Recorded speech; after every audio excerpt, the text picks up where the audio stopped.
Welcome to the Hobby Jogger Podcast, where elite athletes and ham and eggers lace up their stories.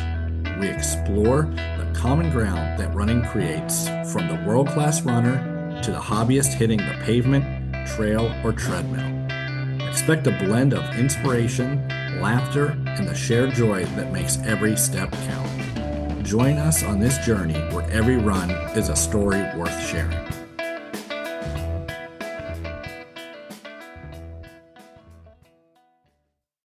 Thank you for joining us for this episode of The Hobby Jogger. We have a very good episode on tap for you. I've brought two guests on with me today. One has been referred to quite a bit on the podcast, Mr. Grant Johnson. Grant, how are you doing today? Doing all right. Recovered from a couple weeks ago, so get ready to get back in the swing of things here. Nice. Did you watch Javelina at all yesterday? I did not. I was on a trip to Columbus because somebody forgot their wallet.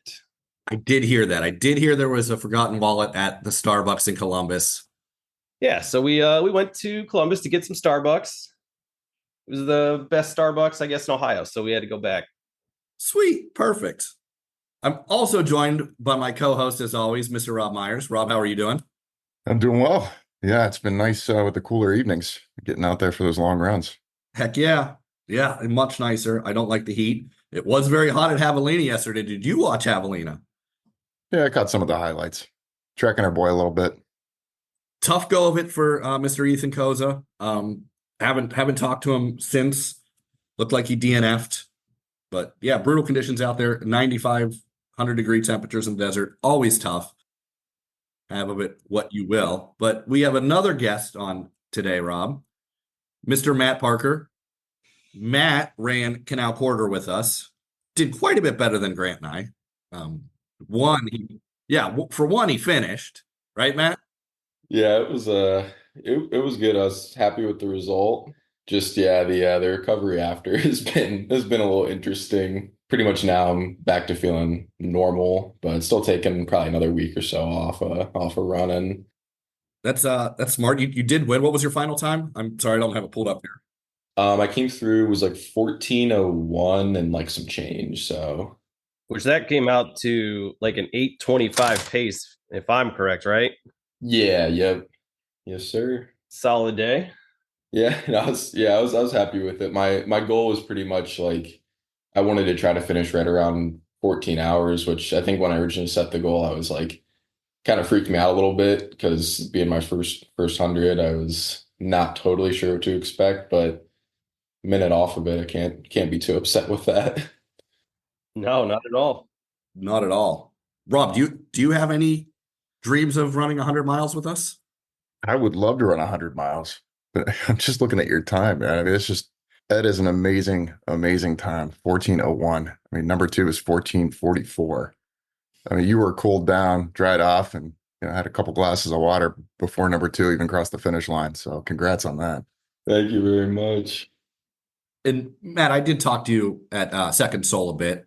Yeah. Where you do work. And also, if anyone's listening, you need shoes or anything else, definitely check out Second Soul, the premier running store in Akron, Ohio, as far as I'm concerned. But you had previously run 100K, and biggest difference, I mean, obviously it's 38 more miles, but big jump up in distance. What was the biggest difference for you, though, making that jump? I mean, I know the courses are similar, the one's looped. What was the biggest difference that you had going from 100K to 100 miles?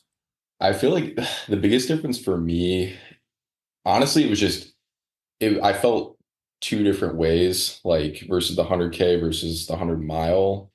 I think I just got super lucky during the 100K because honestly, I mean, I felt really good all the way through like 35, maybe even coming into like 40 for that 100K, and felt I didn't have to like struggle too long, I guess, for the race. But yeah, there was a point during the 100 mile where like I think I was probably around like 30 miles in, just was not feeling as good as I expected to, and definitely did not feel as good as I did during the 100K. So then I just started thinking like, oh, like I've got 70 miles left of this. and how is this going to play out? But yeah, no, I think just the days, they're just two totally different days on how my legs felt and stuff. But I think too, just I did a lot of like mental preparation beforehand because yeah, I mean you're right. Yeah, 38 miles. It's definitely felt the difference. I can say that for sure. Yeah, I know it's a glaring difference. Obviously, you got to run 38 extra miles, but it's just always good to hear a little bit different. What happened, and you said your legs weren't quite as good at mile 30. That's tough. I mean, Grant, we were feeling going up that, what was that aid station where you got to go up the hill? Oh, I just pulled that up. That was is that deep block? Yeah, deep block quarry. I was like, oh, we could run up this, Grant. Like, let's go. Like, I'd much rather run up hills. Yeah, the first 50K was good. So it's kind of me myself was feeling good there. And for you to say at mile 30, you're just already feeling it. So what was it that was kind of like kicking in? Your legs or just eating not too much, but is it stomach? What kind of started getting you? Yeah, it was more like it was my legs, like it was like my hamstrings like just started to kind of just get that like fatigue pretty early. I like wasn't really expecting that to happen. And I think too, yeah, also some of it could have been a little bit like mental for me just because when I was running in college, I was used to like trying to like go out like really like and like hold a lead pretty much like from like gun to finish if I could. I had gotten past, I think at like mile, like pretty much right around at the brewery at 20. I knew the guy in front of me, then like he really started to like put a little bit of distance on me. I was like, oh shoot, okay, well, I need to like keep like running my own race, but then also I had like that like in the back of my head, like, okay, like if he's ahead of me, how close are other people behind me? So yeah, I just kind of between my legs and the mentality part there, just kind of had to reset a little bit. Like once I got to deep lock, I think, and then a little bit after that, got up back to like a little bit of like a high, I think, once I hit like 40 to 45, because I knew I had my one buddy coming in at 47 to start pacing. And I think just blocking in for like 15 more miles or so kind of got me over that hump early.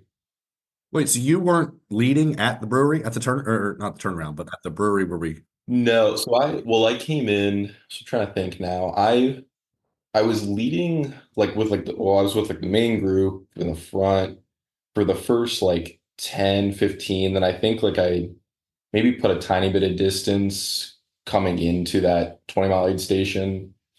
That was the other thing I've also learned is like definitely can do a little bit better with my efficiency at aid stations. I hung out there a little too long and yeah, then I saw the guy running down the trail. I mean, he was just in and out and like, I mean, it was 30 seconds. I was like, okay, like this guy knows what he's doing because I'm over here like digging through my bag, just kind of like hanging out, doing whatever. And yeah, so I think I then ended up around 47 or so. Once I got my friend Nick, who paced me, we started to kind of make up a little bit of ground on him. And I think maybe around like right before 50 is I think when we then like had shifted into the lead and yeah, kind of went from there. Yeah, and I know friend of the show, Jeremy Pope. Rob, you know Jeremy well. Oh yeah. Frequent travel companion of ours. Good friend of the show. He also paced you, correct, Matt, at the Canal Corridor? Yeah, he did. He was with me 85 to 100. Yeah, no, that it made the huge difference because yeah, I don't know. I mean, originally I was a little nervous because we were trying to figure out like pacing situations and there was a stretch where well, as you guys like because you guys knew the aid stations, everything where it's like only certain ones allow for pacer access and all that kind of stuff. So then there was a point where I thought like I might be running like 5 miles towards the end of the race, like by myself until I got maybe to like second soul and Eamon was possibly going to pace me. And looking back on it now, I'm just like, I'm so glad he was able to do the last 15 total because yeah, I would have been, I would have been rough. I probably would have started walking at some points and yeah, those would have been lonely 4 to 5 miles.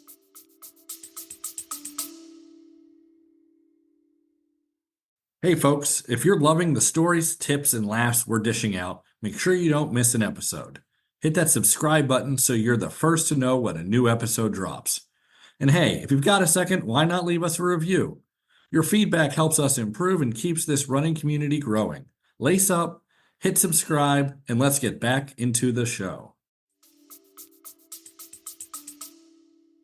Yeah, I mean, that's some good knowledge to have with you going from 85 to 100, somebody who's done it multiple times and has had pretty good success. So Right. it's a good guy to have finished with you.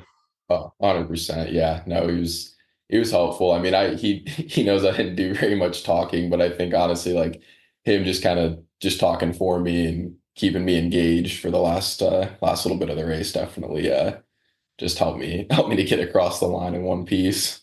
You did finish, you did win. You kind of came across the line in one piece, I guess. Yeah. Yeah. Maybe the pieces were separated a little bit. There was some gaps in the puzzle pieces. Little rough go of it afterwards. I know, talking to Jeremy a little bit about it. Nothing like I didn't get any kind of details, just that it was a little bit rough. So anything you want to share about the post-race recovery? Yeah, no, yeah, totally fine.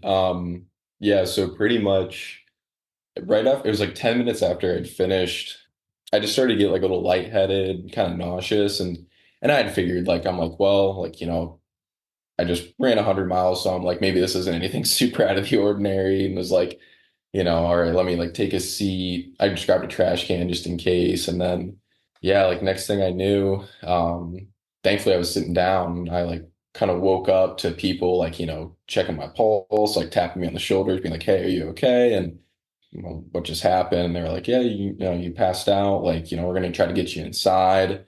Okay, so I stood up. They walked me into the brewery to try to get me warm a little bit, and I started drinking like Coke. Just we thought my blood sugar was maybe really low, so that helped for like 15, 20 minutes maybe. But then, yeah, after sitting there again, same thing happened. So yeah, it was kind of a freaky situation just because I've never experienced anything like that before. So we drove over to the ER and hooked me up to some fluids, and we're running some tests, and basically they come back and they start talking to me saying they're like, yeah, so your CK levels are pretty elevated. So like I think the norm they said, I can't remember, like I want to say it was maybe like 300 is like the high end of the norm. And then doctor was like, yeah, your levels are at like 72,000 right now. And I was like, oh, okay. And I was like, sounds pretty bad. And thankfully though, because then I asked him, I was like, what's the highest you've seen? And he's like, thankfully it's not the highest I've ever seen, but he's like, it's definitely, you've got rhabdomyolysis, pretty decent dose of it. Yeah, I pretty much then got taken to the Medina Hospital at Cleveland Clinic, and I thought I was only going to be there maybe for like a day or two. Them putting, fluids and doing all that stuff, just trying to help, especially like it was my kidney function was really low, and it was rough. I ended up being there till Friday morning, so I was there almost a week. And yeah, thankfully, I mean, the doctor told me, he was like, you'll make a full recovery and you shouldn't have any long-lasting impact or anything like that. But pretty much had told me that, especially in the second half of the race, like I wasn't even close to being hydrated enough. And I think a lot of that just stemmed from probably me just being inexperienced and got a little too excited coming into the lead. And yeah, pretty much nutrition was great, but just was probably drinking less than half of the water I should have been taking in, and then taking a little bit too much salt as well. Just was kind of like the perfect storm, unfortunately. But yeah, no, it was tough. But thankfully now, I mean, my legs feel pretty much back to normal, I would say. I mean, a little bit of fatigue at times, but all like my blood work and all that kind of stuff has been back to normal. So that's good. That's pretty scary. Yeah.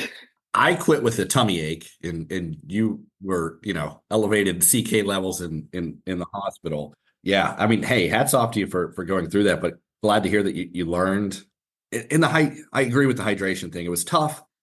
That probably did help, like me, for sure, because it's a different, and I think Grant would agree with this, and Rob, I know you'd run more mountain stuff, more, elevation, but it was very tough to pace yourself and for me to eat and drink the same because we were at such an easy pace until it got really, really hard. Like I don't think I was drinking enough either, but I could see where you would have that difficulty just because you're like, I don't know what your paces look like, but I've, looking at your Strava, you're obviously very fast runner. So when you back it off to whatever, like what were you running, like 8:45s? Yeah, I think like yeah, especially towards the end, like I want to say most of my miles are between like last 15 are probably between like 8:30, 8:45, and I like had gotten like a little maybe like a few splits in the beginning where we're quicker to get the average, but yeah, no, that last 10, I think, and that's where it was hard too. It's like I didn't really,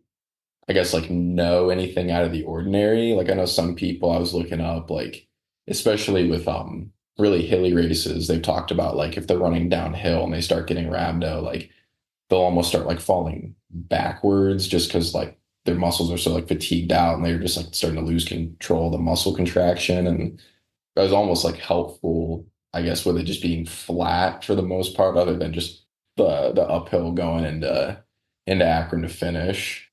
I didn't notice anything like crazy out of the ordinary other than me just being like, I just want this to be over.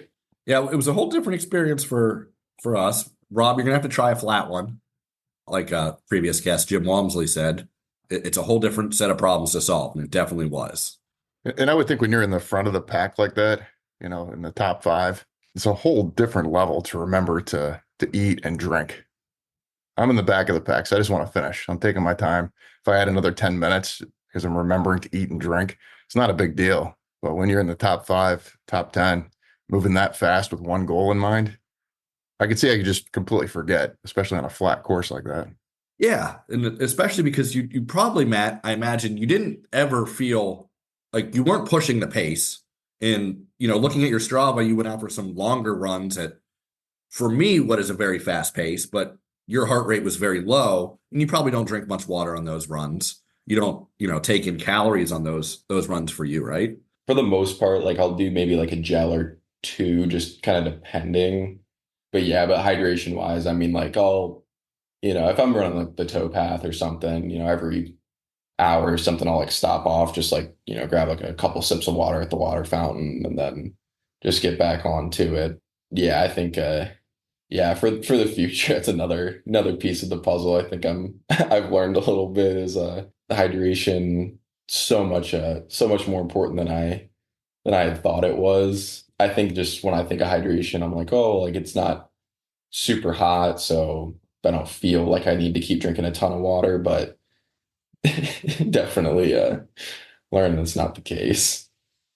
I feel like you hit that like nail on the head with not as hot. You're not moving as fast as like you can.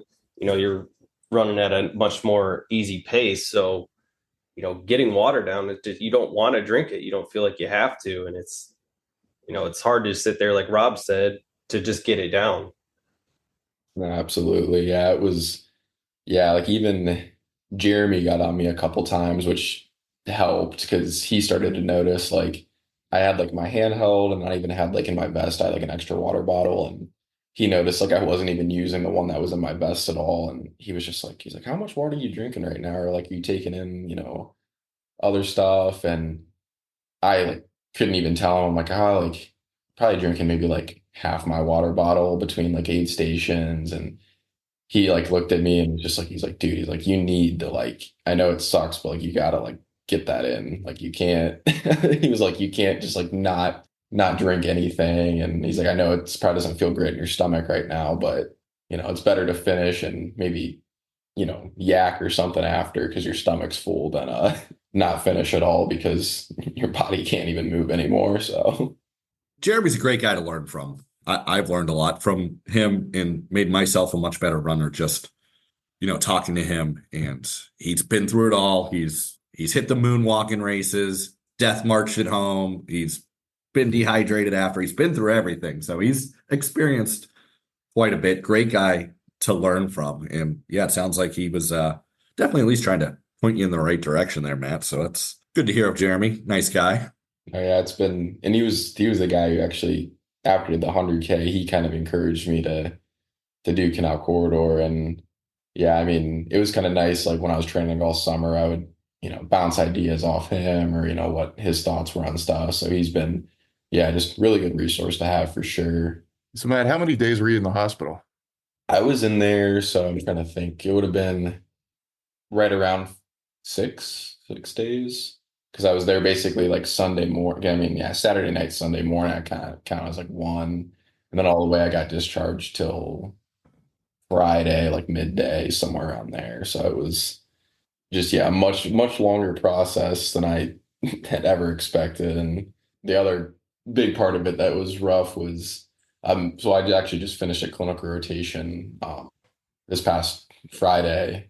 And so I still have like, my entire caseload of patients and stuff. And, thankfully all the people at work, like they were able to kind of cover that. But then I'm like worrying because I'm just like, okay, like, am I going to get out in 1 day, 2 days? And like, like how's this patient progressing? And like, do I need to, like send in like a bunch of like notes and stuff or whatever they need? And that was probably one of the worst parts too, is then you just feel bad about leaving patients in the dark, that kind of thing.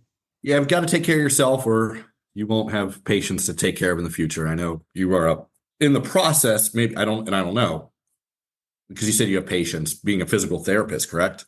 Yeah, yep. Yeah, I'm in my final year of PT school at Walsh. Yep. Nice. Well, congratulations on that. And I'm sure you'll be helping patients down the road.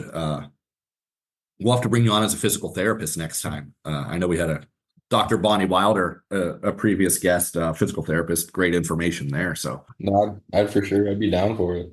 Now you have a full experience to kind of take into that field with you.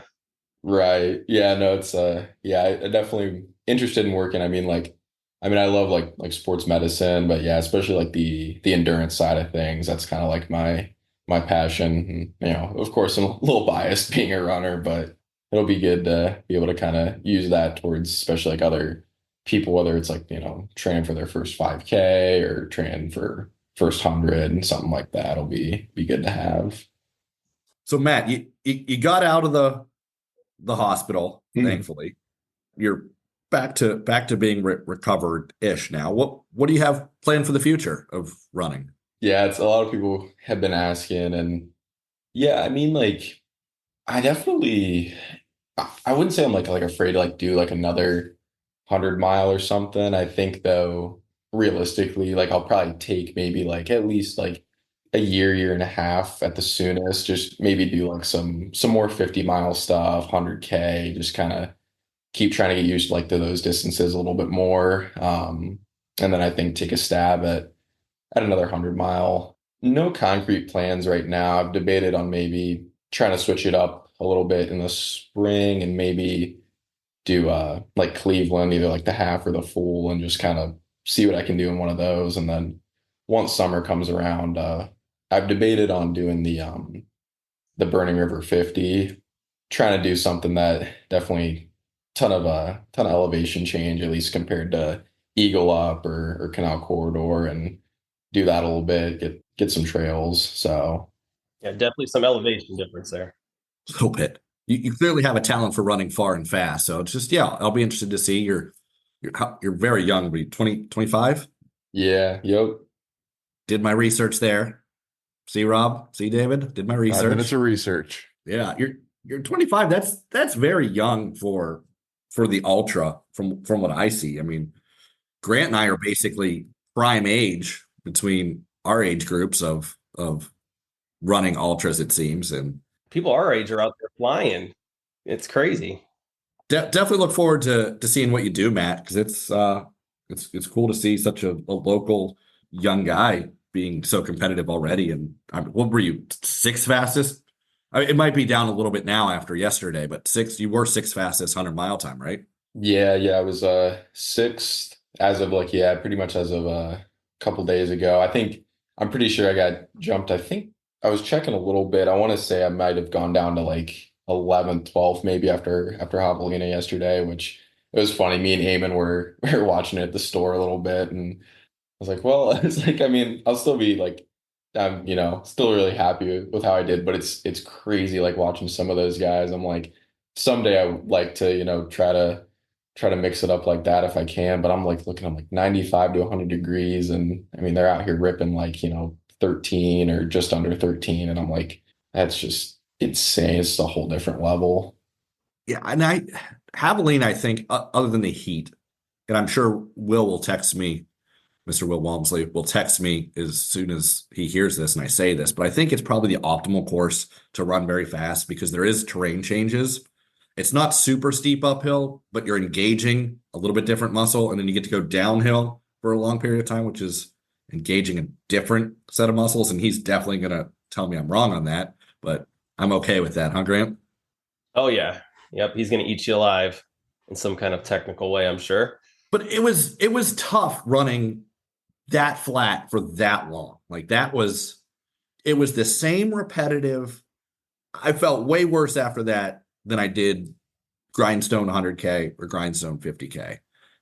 That same repetitive pounding of the same four muscles in your leg, this foot the same way. 100 miles flat is very, very challenging, I think. And I think Javelina is probably the optimal terrain to run a fast 100 miles.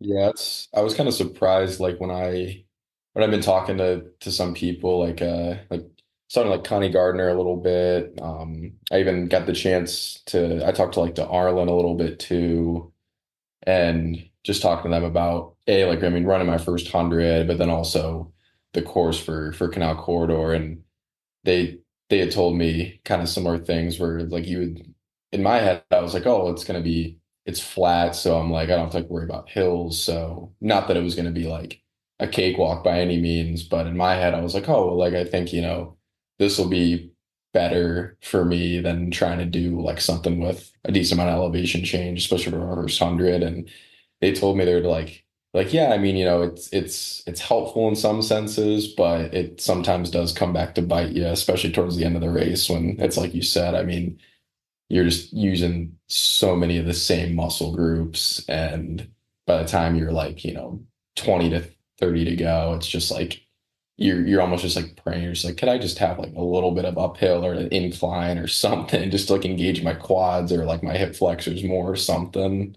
Yeah, just use some other muscle group. And also shout out Coach Connie. I know she definitely helped Will out for the Columbus Marathon up there at the track. I did some track workouts with her.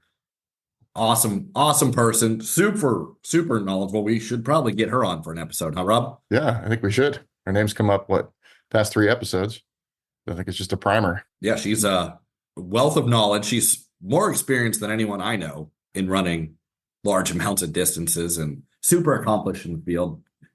Coach Constance, I think Nikki refers to her as, which is good. But did she help you out? Any kind of training or anything for this, Matt? No, actually, so the guy who was like giving me some of my training was a guy that I knew when I was running at Malone and then a little at Walsh. He had gone to Walsh and then Ashland, so I just kind of met him through like some friends of friends. Like, oh, I know Steven Capes. They were like super close. So he was like writing some training for Steven for marathon based stuff, and then one day we were all out and he's talking to me and I was like, yeah, I was like, well, like I don't have anyone kind of coaching me right now. And I was like, do you think that you could like do anything like, training for ultras? So yeah, so he helped me for the 100K and 100 mile. And yeah, so far, I mean, I've been liking the training. I think it's been going well, so I'll probably try to keep rolling with it. I will say though, Connie definitely helped a lot with like she was there, I want to say like the aid station, especially at like towards the end of the race. Like I just remember like I think it was that second soul, I'm like got like 6-ish miles left and I'm starting to kind of drag my feet a little bit through the aid station, and she could tell that I was kind of like debating on like, oh, like I might stand here for a second. And she just looked at me and was just like, she's like, Matt, I promise, like you standing here is not going to make any difference in how you feel. You just need to keep moving forward. Okay, you're right. So yeah, I was like, with someone like with her knowledge, I'm like, if she tells me what to do, I'm gonna listen. For sure, she's one of the people that if she tells me something, you listen because she's experienced it just like Jeremy. Been through it all, been through the ringer, done it all. Yeah, super knowledgeable, super helpful. And she is correct. Yeah, the longer you sit at the aid station, it's probably going to get worse, not better. And I think that's where I made my mistake, Grant. I didn't eat enough at all. And then mile 35, ate like 500 calories, and Yeah. the stomach did not respond well to that. Whereas previously, Rob and I had just run Grindstone, and I was probably putting down 125 calories, 60 carbs around that area an hour, and then just didn't really do that. So yeah, I think that's what went wrong for my stomach. My little tummy ache that made me quit at mile 50. Yeah, and it didn't really come back for you either. It was just something that kind of stayed with you there for the next half marathon or so. Yeah. And then the next 3 days, it just wasn't right, So yeah, you live and learn. Hey, right, Matt, we're here to learn, we're here to get better. And we certainly learned a lot. I learned a lot about rhabdo from Matt today. I, never experienced it, never want to, not sure I could push myself hard enough to experience it. I don't know. Could you, Rob? Do you think you could put yourself into that? At a much, much slower pace. And no, I couldn't. I think I hit my ejecto seat before I get to that point. I don't have the mental toughness that you have, Matt. So Grant, you also did, DNF. You did make it to mile 85, which is a huge accomplishment. Yep. 85. What made you stop? So I picked up Kim. I think around, would that be 73 on the way back? Forget that aid station. I think it was Canal Exploration, maybe. Yep. And I just kind of stopped eating after that. I don't know if I was just tired and fatigued after, I think it was like 16 hours or so at that point, and just, didn't want to drink, didn't focus on keep getting, whether it was gels down or eating anything of any kind. I just kind of was like in an aid station, took a few bites, and I was like, well, let's keep going, because it hurt more just to sit there or stand there than it was to actually move. So I think maybe I should have spent a little bit more time there before I left, but I think that was the ultimate downfall, where things were going good until they weren't. But then at 85, we had that storm rolling in, and it was just going to be probably walking for the next 15 miles. And Will came out. He was going to help me through it. And I was like, you know what, man, we're not going to do that. Even if I could walk it out, I was like, it's going to be high 40s and torrential downpour and lightning. So it was going to be a rough three hours or so. So we decided to pull the plug there at Deep Lock. So was that your first DNF, Grant? It was. Can relate. I wasn't mad. That was 35 miles further than I've ever ran before. I was served up some humble pie for sure. But I really went into the 100 kind of blind, undertrained. So I'm still happy with it. I found out, I can go further than I thought. So it was a cool experience. Got to run, the first 50K actually a little bit longer with Casey. So it was good to have somebody with you and kind of help pace you, not get over the top. Because I know Casey reeled me in a couple times, and I reeled him a couple times when we started creeping up on our pace. So that was the hard part, was keeping it at such a slow pace. And Matt, how did you do that? Because everyone's pacing structure is a little bit different. Like Grant and I, was 9:45 to 10-minute pace. Mm-hmm. And for comparison, like I've run a 136 marathon, so 720-ish, or half marathon, 136 half marathon, so 720 pace. So quite a bit under, what I can run. And it was very difficult to keep the pace. How did you do that, being at the faster end of the spectrum than us? Yeah, because going in, my goal was to finish right around, if I could, that 14-hour mark. So I kind of knew roughly, I had a whole document spreadsheet of where I should be at this aid station this time of day, and kind of even had it 'cause I had my phone on me, and had a little slip of paper too that I had in one of my pockets, where I would just kind of be able to look and know, I'm okay, should be getting around there. And I think the biggest part early for me was just trying to make sure I really wasn't creeping up too much faster than 750 was, I think, where I was kind of trying to cut myself off at. There was definitely a couple times in the beginning where I got a little too excited during the first 10 to 15, and had a couple faster splits. But I think thankfully once I got to 30, I was able to start trying to hold consistently like 8 to 8:15, just depending. And I think that was the other thing too with aid stations. Every time I would try to talk to my like family because like they were helping crew. I had some friends that had like come out and support. So just also like letting myself like, okay, like, I want to be efficient, but then also it's just like I don't need to like try to fly through every single station, like let myself slow down a little bit, kind of collect my thoughts, make sure I have everything that I need, for the next 5, 10 miles or, wherever I was going to see him again.